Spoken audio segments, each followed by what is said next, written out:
ஆதியாகம புத்தகம். ஆதியாகம புத்தகத்தை வாசிச்சுட்டு நிறைய பேர் அதுல நிறைய அறிவியல் முரண்பாடு இருக்குது என்று பேசுறவங்க இருப்பாங்க. பூமி உருவாக்கப்பட்ட பின்புதான் சூரியன் உண்டானுச்சா? எவ்வளவு பெரிய அறிவியல் முரண்பாடு. இரண்டாவது, தாவரங்களை எல்லாம் ஆண்டவர் சூரியன், சந்திரன், நட்சத்திரங்கள்லாம் உண்டாவதற்கு முன்பாகவே படைச்சிட்டாருன்னு இருக்குது. இது எவ்வளவு பெரிய முரண்பாடு. ஏன்னா தாவரங்கள் வளர வேண்டும் என்றால் ஒளிச்சேர்க்கை வேண்டும். அந்த ஒளிச்சேர்க்கை சூரியனிடம் இருந்துதான் இருக்குது. ஆனா பாருங்க எவ்வளவு பெரிய முரண்பாடா பைபிள் கற்பிக்குது. இப்படி எல்லாம் ஏகப்பட்ட பேர் பேசிட்டு வரதை என்னால பார்க்க முடியுது. நல்லா கவனிங்க. முதலாவது, வேதாகமம், பரிசுத்த வேதாகமம் உங்களுக்கு சயின்ஸ் புத்தகம் இல்லை. இதுல சயின்ஸ் இருக்குது. சில சயின்ஸ் இருக்கிறதுங்கிறது உண்மைதான். ஆனா வேதாகமம் சயின்ஸுக்கான புத்தகம் அல்ல. வேதாகமம் பக்தி சார்ந்த ஒரு புத்தகம். மனித ஒழுக்கத்தையும் தேவனை குறித்ததான புரிதலையும் தேவனுடைய திட்டத்தை குறித்ததான புரிதலையும் மனுக்குலத்துக்கு சொல்லுகிற ஒரு அற்புதமான புத்தகமே ஒழிய இது சயின்ஸ் புத்தகமா பார்க்க கூடாது. ஆனா பைபிள்ல சயின்ஸ் இருக்குது. நல்லா கவனிங்க, பைபிள்ல சயின்ஸ் இருக்குது. அப்ப நீங்க இந்த மாதிரியான விஷயத்தை எல்லாம் நீங்க சொல்றீங்க, ரைட்டு. ஆனா அதை கொஞ்சமாவது உட்கார்ந்து ஆராய்ச்சி பார்க்கணுமா இல்லையா? ஒரு சாதாரண எளிமையான அந்த அளவுக்கு ஒரு படிப்பு, உலக படிப்பு நாலேஜ் இல்லாத எனக்கே பைபிள் வாசிக்கும் போது நிறைய விஷயங்கள் புரியும் பொழுது உங்களுக்கு ஏன் அது புரியவில்லை? அப்ப நீங்க எங்கேயோ தப்பு பண்றீங்க. என்னைக்குமே பைபிள் தேவ ஆவியானவர் கொடுத்தது. அந்த ஆவியானவர் ஒத்தாசையோடு படிக்கணும்.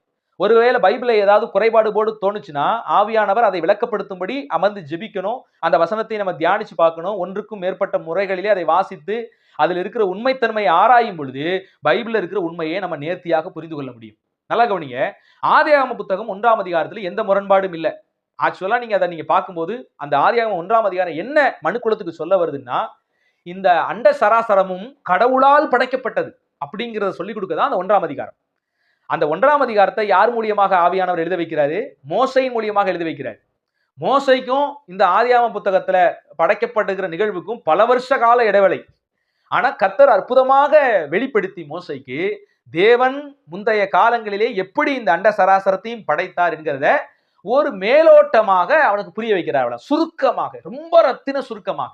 ஏன்னா ஆதியாகம புத்தகம் மிகப்பெரிய ப்ராசஸ். அதெல்லாம் யூதர்களுடைய அந்த வழக்கத்தின் அடிப்படையில நீங்க பார்க்கும்போது யூதருடைய மரபு வழியில் என்ன சொல்றாங்கன்னா, இந்த முதலாம் நாள் 2ஆம் நாள்னு அவங்க சாயங்காலமும் விடியற்காலமும் ஆகி முதலாம் நாள் அப்படின்னு எடுக்கிறாங்க பாத்தீங்களா? ஒரு சில ரபிமார்கள் என்ன சொல்றாங்கன்னா, அது ஒரு பெரிய நீண்ட இடைவெளியாக இருக்கும். அது அந்த காலத்துல ஏன் அப்படின்னா அன்னைக்கு ஒழுங்குபடுத்தப்படாத அந்த காலங்களால இது ஒரு பெரிய காலமாக இருக்கும். அந்த சாயங்காலமும் விடியற்காலமும் ஆகி என்று நம்ம வாசிக்கிறோம் பாத்தீங்களா? ஏன் அப்படின்னா நீங்க அந்த ஆதியாகமத்தினுடைய சூழ்நிலையை பார்க்கும்போது இப்ப இருக்கிற இந்த ஒழுங்குமுறை அங்க இல்ல. நீங்க ஆதியாகமத்திலேயே வாசிக்கும் போது பூமியானது ஒழுங்கின்மையும் வெறுமையுமாய் இருந்தது என்று வாசிக்கிறோம். அப்ப எதுவுமே ஒழுங்கில்லாமல் இருக்கிற காலகட்டத்திலே இந்த ஒரு நாள் என்பது அது ஒரு குறிப்பிட்ட காலத்தை காமிக்கிறதை ஒழிய நாட்களை காமிக்கல அப்படிங்கிற ஒரு கூற்றை வைக்கிறாங்க. இருக்கட்டும், நான் உங்களுக்கு ஒரு புரிதலுக்காக இதையும் சொல்ல வர்றேன். அப்ப நல்லா கவனிங்க. ஆதியாகமம் அந்த முதல் அதிகாரம் என்பது ஒரு ரத்தின சுருக்கமாக இருக்குதுங்க. ஒரு பெரிய நீண்ட ப்ராசஸ் அங்க நடக்குது. அதை குறிச்செல்லாம் எழுத போனோம்னா பைபிள் மாதிரி பல புத்தகங்கள் எழுத வேண்டியது வரும். ஆனா ஆண்டவர் மோசையை கொண்டு தேவன் அன்னைக்கு எப்படி உலகத்தை படைச்சார் என்பதை ரொம்ப ரத்தின சுருக்கமாக ரொம்ப ஷார்ட்டா எழுதி வச்சிருக்கிறார். தேவன் எல்லாவற்றையும் படைக்கிறார். அந்த படைப்பில நீங்க பார்க்கும்போது ஒரு முக்கியமான விஷயத்தை நோட் பண்ண மறந்துடக்கூடாது. ஏன்னா வேதம் சொல்லுது, ஆதியிலே தேவன் வானத்தையும் பூமியையும் சிருஷ்டித்தார். இது என்ன சொல்ல வருது இந்த வசனம்? கடவுளால் தான் எல்லாம் உருவாக்கப்பட்டது. தானாக எதுவும் உருவாகல. இதை எல்லாவற்றையும் இறைவன் படைத்தார் என்கிற அந்த உண்மையை மனுக்குலத்துக்கு சொல்லும்படி மோசையின் மூலியமாக இதை எழுத சொல்றாரு. அடுத்து என்ன? அடுத்த வசனம் நீங்க கீழே வாசிக்கும் போது பூமியானது ஒழுங்கின்மையும் வெறுமையுமா இருந்தது. அப்ப நல்லா கவனிங்க.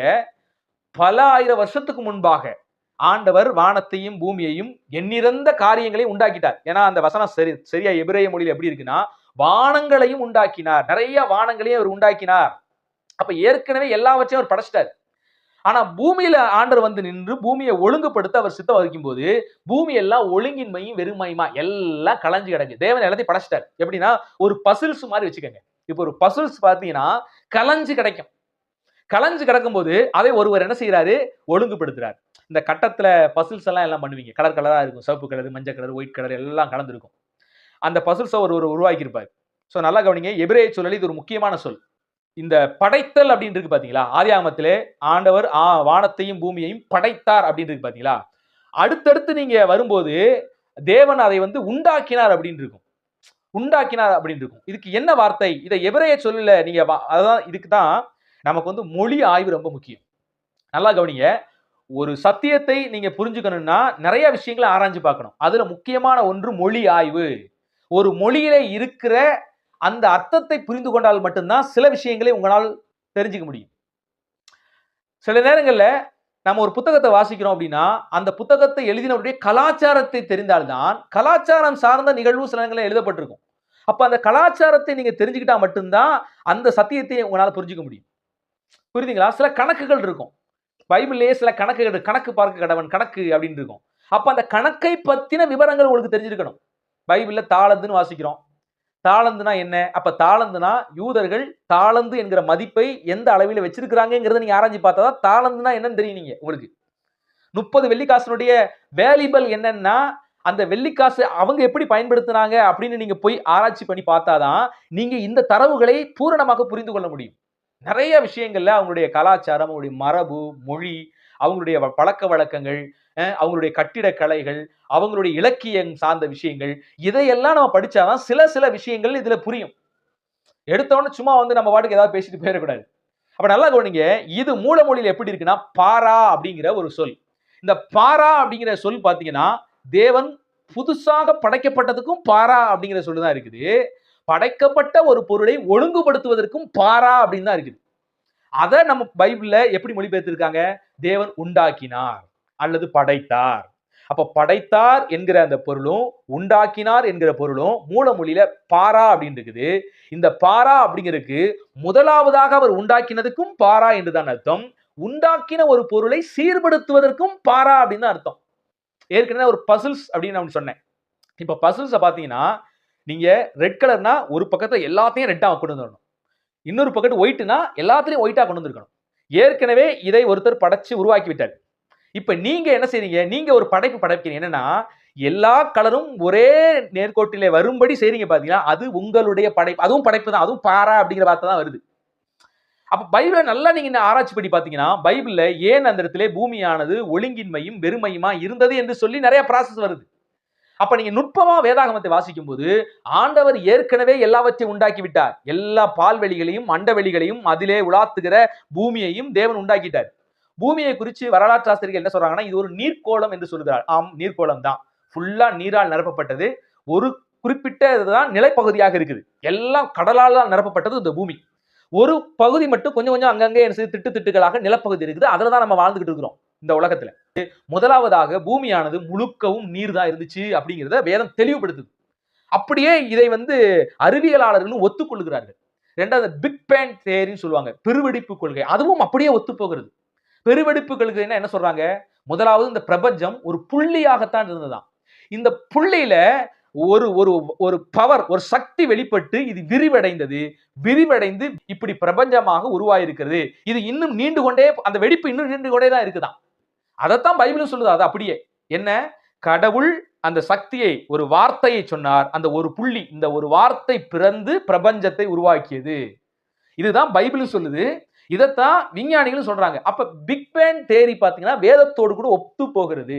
இரண்டாவது, பூமி முழுக்கவும் முதலாக பாத்தீங்கன்னா எல்லாம் ஒழுங்கின்மையா இருந்துச்சு அப்படிங்கிற வார்த்தையை நீங்க நுட்பமா வச்சுக்கோங்க மைண்ட்ல. இப்ப பூமிங்கிற ஒண்ணு எல்லாம் அங்கங்கே சிதறி கிடக்குது. இப்ப பூமிங்கிற அந்த படைப்பில் ஒன்று எப்படி இருக்குன்னா ஃபுல்லா நீரால் இருக்குது. இப்ப ஆண்டவர் என்ன சொல்றாரு தெரியுமா? அந்த இருண்டு கிடக்கிற அந்த பூமியில ஃபர்ஸ்ட் ஆண்டவர் வந்து வெளிச்சத்தை உண்டாக்குறார். ஆண்டவரால் வந்து சூரியனிடமிருந்து தான் வெளிச்சத்தை கொடுக்கணும் அவசியம் இல்லை. ஏன்னா கர்த்தரே வெளிச்சமா இருக்கிறாரு. இங்க வெளிச்சம் வந்து சூரியனிடம் இருந்து வருகிறது என்றால் அது ப்ராசஸ்க்கு அப்புறம் நடந்தது. ப்ராசஸ்க்கு முன்பாக கடவுளே அங்க வெளிச்சமா இருக்கிற கடவுள் ஒரு வெளிச்சத்தை உண்டாக்குனா அவர் எந்த சோர்ஸ் மூலியமாக அந்த வெளிச்சத்தை உண்டாக்கி விட முடியும்? கடவுள் என்ன செய்யறாரு? அங்கே வெளிச்சத்தை உண்டாக்குறார். அப்ப என்ன செய்யறாரு? வெவ்வேறாக பிரிக்கிறார்னு பாக்குறோம். அதுக்கப்புறம் தான் வெட்டாந்தரையை உருவாக்குகிறார். பூமி முழுக்கவும் கடலால் இருக்குது. ஆண்டவர் தம்முடைய வார்த்தை சொல்லும் போது பூமியிலே வெட்டாந்தரை, மனிதன் வாழும்படியான தரைப்பகுதி காணப்படுகிறது. அப்ப அப்படியே சயின்ஸுக்கு ஒத்து போகிறது இடத்துல. அதுக்கப்புறம் நீங்க பாக்குறீங்க ஒவ்வொன்றாக தேவன் படைக்கிறாரு, மீன்களை படைக்கிறாரு, மரங்களை படைக்கிறாரு. அதுக்கப்புறம் தான் 4வது நாள் சூரிய சந்திர நட்சத்திரங்களை படைத்து ஆண்டவர் வந்து பூமிக்கு வெளிச்சம் கொடுக்கும்படி அதையெல்லாம் ஆகாய விரிவிலே வைத்தார் என்று பார்க்கிறோம். அப்ப இந்த பகுதியை நீங்க வாசிக்கும் போது நல்லா கவனிங்க. கடவுள் ஏற்கனவே படைச்சிட்டாரு. படைச்ச ஒரு விஷயத்த ஒழுங்குபடுத்துற ப்ராசஸ் தான் நீங்க 2ஆம் அதிகாரத்திலிருந்து வாசிக்க முடியும். முதல் அதிகாரத்துல ஆதியிலேயே தேவன் எல்லாவற்றையும் உண்டாக்கி விட்டார். ஆனா மெயினா பூமியை உண்டாக்குறத மட்டும்தான் மனுஷனுக்கு புரிய வைக்கணும் தேவன் போக்கஸ். மத்ததெல்லாம் அங்கேயே எல்லா பேரையும் சொல்லிக்கிட்டு இருக்க முடியாது. சொல்ல போனா கோடிக்கணக்கான பூமி மாதிரி கிரகங்கள் இருக்குது. எல்லாத்தையும் அங்க எழுதிட்டு இருக்க முடியுமா உட்காந்துக்கிட்டு? சோ அங்க தேவன் அது அங்க முக்கியப்படுத்தல. கடவுள் தான் எல்லாவற்றையும் படைத்தார் என்கிற விஷயத்தை மனுக்குலத்துக்கு தெரியப்படுத்துறதுக்கு முதல் வசனத்திலே ஆதியிலே, அது எந்த நாளு தெரியாது. அது 1000 வருஷமா இருக்கலாம், 1,00,000 வருஷமா இருக்கலாம், அல்லது எத்தனை லட்சம் வருஷமா கூட இருக்கலாம். ஆனா ஆதியிலேங்கிற வார்த்தை மட்டும் தான் அங்க இருக்குது. ஆதியிலே தேவன் உருவாக்கிட்டார். அடுத்து கீழே வரும்போது எல்லாம் வெறுமையுமாய் ஒழுங்கின்மையுமாய் இருந்தது. எப்படி ஒரு பசில்ஸ் கடவுள் உண்டாக்கிட்டாரு, ஆனா அது சிதறி கிடக்குது, எல்லாம் ஒழுங்கில்லாம கிடக்குது. ஒழுங்கில்லாமல் கிடக்கிற இத அந்த 2ஆம் வசனத்திலிருந்து ஆண்டவர் படிப்படியாக எல்லாம் ஒழுங்குபடுத்தி அங்கங்க கொண்டு ஃபிட் பண்றாரு. இததான் உண்டாக்கினார். அதுக்கு தான் அந்த ஒரு நாள் சாயங்காலம் நாள் விடியற்காலமாகி முதலாம் நாள் ஆயிட்டு 2ஆம் நாள் ஆயிட்டுன்னு பாக்குற பாத்தீங்களா?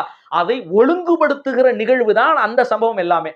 அப்ப ஆண்டவர் எல்லாத்தையும் அங்கங்க பொருத்திட்டு 4ஆம் நாள்ல கொண்டு வந்து சூரிய சந்திர நட்சத்திரங்களையும் பொருத்துறாரு. ஏற்கனவே அவைகள் உண்டாக்கப்பட்டு விட்டதுதான். ஆனால் அதை கொண்டு வந்து சரியான பொசிஷன்ல நிறுத்துகிறார். இப்ப நீங்க பிரபஞ்சத்தை எடுத்து பாத்தீங்களேன், யாரோ ஒருத்தர் நூல் போட்டு அந்தந்த அதுக்குன்னு ஒரு ரோடு போட்டு சுத்தி விட்ட மாதிரியே இருக்கும். ஃபர்ஸ்ட் சூரியன், இதை சுத்தியும் அப்படியே ஒவ்வொரு கோள் இருக்கும். நம்ம சூரிய குடும்பத்தை மட்டும் எடுத்து இது மாதிரி ஏகப்பட்ட குடும்பங்கள் இருக்குது, கோள்கள் இருக்குது. எல்லாத்த பத்தி நம்ம அறிவு எட்டவும் முடியாது. இன்ன வரைக்கும் போராடிட்டு தான் இருக்கிறாங்க. அறிவியல் ஆளர்களாக கூட இதுவரைக்கும் எதையுமே ஆராய்ச்சி பண்ணி பெரிய லெவல்ல கண்டுபிடிக்க முடியல. சில விஷயங்களை கண்டுபிடிச்சிருக்காங்க. கடலின் உச்சகட்ட ஆழத்தை கூட இன்றைய அறிவியல்னால் கண்டுபிடிக்க முடியல. ஏன்னா அவ்வளவு டெப்த் இருக்குது. எதுவுமே உள்ள அடி ஆழத்துக்குள்ள போக முடியல அப்படின்னு. பூமியினுடைய உட்கருக்குள்ள யாரும் போக முடியுமா? போக முடியாது. ஏதோ ஒரு குறிப்பிட்ட தொலை வரைக்கும் தொலை போட்டு போறான். அதுக்கு மேல போக முடியாது. பெரிய அனல் உஷ்ணம் இருக்குதான். எது போனாலும் உருகி ஊத்திரும். அந்த லெவலுக்கு அது இருக்குது. அப்ப மனிதனுடைய ஆற்றலுக்கு அப்பாற்பட்ட விதமா தேவனுடைய சிருஷ்டிப்பு படைப்புக்கு இருக்குது. அதை நீங்க புரிஞ்சுக்கணும். பூமியை விட பக்கத்தில் உள்ள எல்லா கிரகங்களும் பாத்தீங்கன்னா வெப்பம் ஜாஸ்தியா இருந்து அங்க போனாவே எரிஞ்சிருவோம் அப்படிங்கிற லெவல்ல மத்த கிரகங்கள்லாம் இருக்குது. பூமி தான் பாத்தீங்கன்னா தட்பவெப்ப நிலை சீராக இருக்கிறது. நம்ம வாழ்ற எர்த்து தான் இருக்குது. இதை தாண்டி இருக்கிற கிரகங்கள்லாம் ரொம்ப குளிர்ச்சியான கிரகமா போயிருக்கு. ரொம்ப பாறை மாதிரி பனிக்கட்டி மாதிரி இறுகி போய் அந்த கிரகங்கள்லாம் இருக்குது. அங்க வந்து மனுஷன் போய் வாழ முடியாது, போகவும் முடியாத கண்டிஷன்ல தான் அங்க இருக்குது. சோ மனிதர்கள் பக்கத்துல இருக்கிற சில இப்போதைக்கு செவ்வாய் கிரகம் வரைக்கும் போயிட்டு வந்திருக்கிறான். அது வரைக்கும் தான் போக முடியுது. அதை தாண்டி ஒரு கிரகத்துக்கு போய் இறங்கி அங்க செயல்படுங்கிறது பெரிய சவாலா இருக்குது. கடவுளுடைய எல்லையற்ற இந்த காரியத்தை நம்மளால அறிந்து கொள்றதுக்கு கொஞ்சம் கஷ்டங்கிறத புரிஞ்சுக்கங்க. எல்லாத்தையும் ஆண்டு தான் படைச்சாரு. ஆனா அதுக்கப்புறம் ஒவ்வொரு நாட்களாக பசில்ஸை எப்படி நம்ம அடுக்கி ஒழுங்குபடுத்துகிறோமோ ஒழுங்குபடுத்துகிறார். அப்படித்தான் 4வது நாள்ல ஆண்டவர் என்ன செய்யறாரு பாத்தீங்கன்னா, சூரிய சந்திர நட்சத்திரத்தை அங்கங்க கொண்டு ஃபிட் பண்றாரு. அதையும் உண்டாக்குதல் தான் அர்த்தம். அந்த பாராங்கிற வார்த்தை புரியுதுங்களா? அப்ப வந்து இதுக்கு ஒரு மொழியாவி பண்ணணும். நம்ம மொழியிலேயே பாத்தீங்கன்னா படி படி படி படின்னு சொல்லுவோம். இந்த படிங்கிற வார்த்தை ஒவ்வொரு இடத்துலையும் வித்தியாசமான கோணத்தில் அமையும். படி என்றால் படிக்கட்டுக்கும் படி தான் சொல்லுவோம். ஒரு படிக்கட்டு ஸ்டெப் சொல்றோம்ல, படிக்கட்டுக்கும் படி அப்படிதான் சொல்லுவோம். இதே ஒரு புத்தகத்தை படிக்கிறதுக்கும் நம்ம என்ன சொல்லுவோம்? படின்னு தான் சொல்லுவோம். இன்னொரு படி இருக்கு தெரியுமா?